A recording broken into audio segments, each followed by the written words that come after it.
Good morning. Today is Friday, November 20th, 2020. Australia finds evidence of war crimes in Afghanistan inquiry. Four-year inquiry began after local media reported special forces had killed unarmed men and children. Australia said on Thursday that its special forces were suspected of being responsible for 39 unlawful killings in Afghanistan, as it released a long-awaited report into alleged war crimes committed in the South Asian nation. Australia launched the inquiry in 2016, amid reports from whistleblowers and in the local media of the alleged killing of unarmed men and children that the government initially tried to suppress. Detailing the findings, General Angus Campbell, Chief of the Defence Force, said the investigation found evidence that members of the Australian Special Forces had killed prisoners, farmers or other civilians, and offered his unreserved apologies to the people of Afghanistan for any wrongdoing.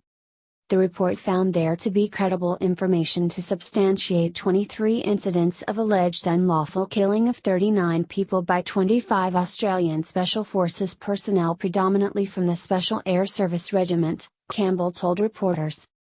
These findings allege the most serious breaches of military conduct and professional values, he said, adding, "The unlawful killing of civilians and prisoners is never acceptable. Some of those allegedly responsible are still serving in the military while others have left the armed forces." The inquiry recommended the 23 incidents, involving 19 individuals, be referred to the police for criminal investigation.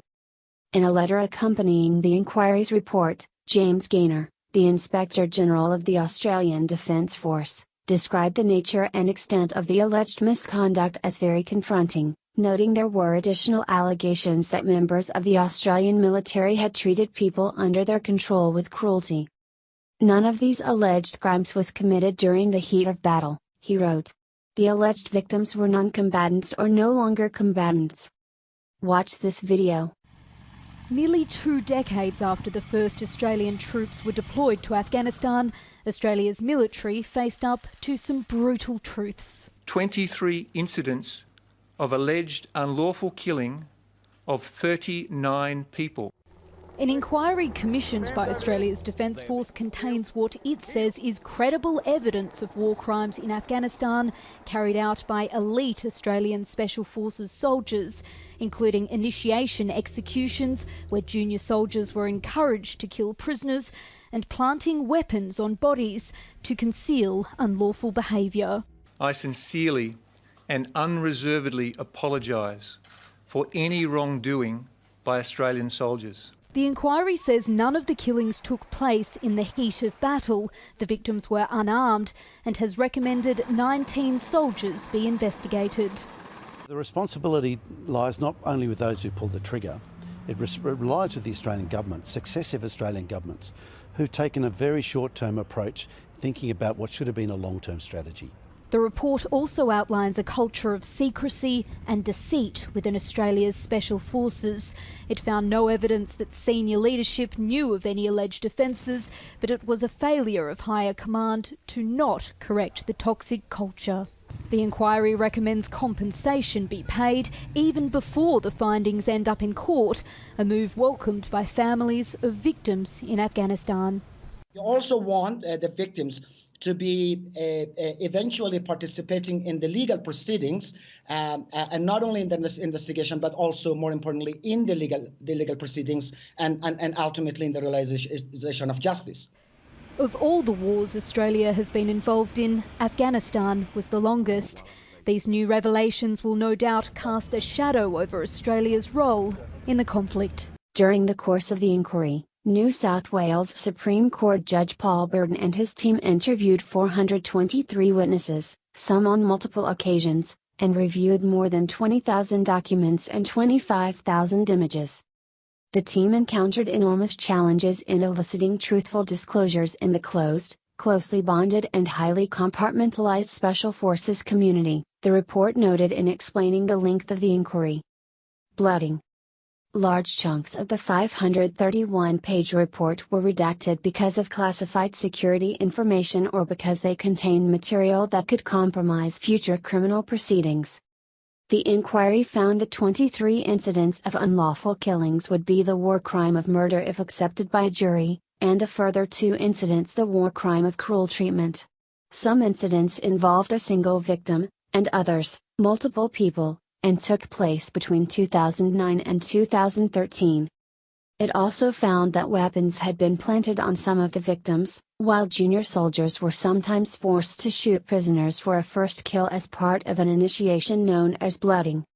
The report said that it had probably failed to uncover all wrongdoing that had taken place during the years under investigation, and recommended a mechanism be set up to receive and assess any future allegations of war crimes in Afghanistan.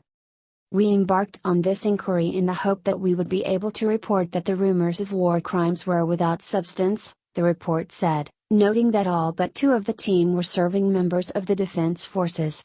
None of us desire the outcome to which we have come. We are all diminished by it.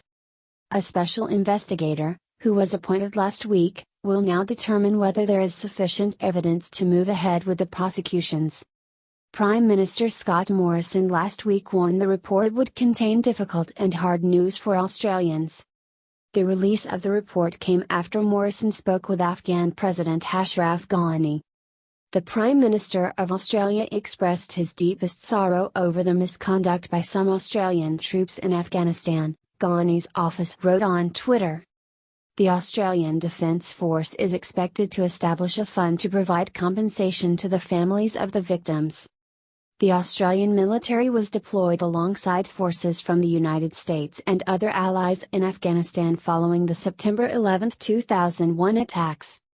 In the years since, a series of often harrowing reports have emerged about the conduct of its elite special forces units, ranging from a prisoner being shot dead to save space in a helicopter to the killing of a 6-year-old child in a house raid. Afghans have waited many years for this report to come out. And they shouldn't have to wait many years for justice, Elaine Pearson, Australia director at the Human Rights Watch said, calling for swift and independent prosecutions for the deliberate and cold-blooded killings. The ICC is a court of last resort. Australia does have the rule of law, and so these cases should come to Australian courts. People should be investigated and held to account, she said from the city of Sydney. But unfortunately, the experience from other countries, such as the UK, has not been very positive. We've seen cases where investigations have been opened and then shut down due to political interference. And that's why it's really important that the Australian Office of the Special Investigator needs to be independent of the military and the politicians, and it needs to have adequate resources to carry out its investigations. Australia has about 1,500 troops remaining in Afghanistan.